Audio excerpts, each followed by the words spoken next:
In this tutorial, I'm going to show you how you can add a song to your like list on Spotify. If you found this video helpful, I'll kindly request that you support me by liking the video and also by subscribing to my channel. Now, you'll only know that the song has been added to a like list if you see the mark on it just next to the song. Now, I'd like to go ahead and choose one song here and then show you how you can add it to a like list.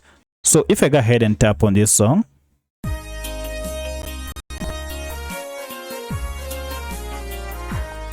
here's the song.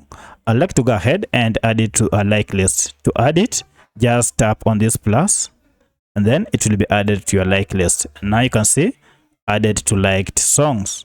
Now to see a list of all songs that you added to that list, it is quite simple. Just go back and then tap on your library here. If you go ahead and tap on your library, you can see we have liked songs.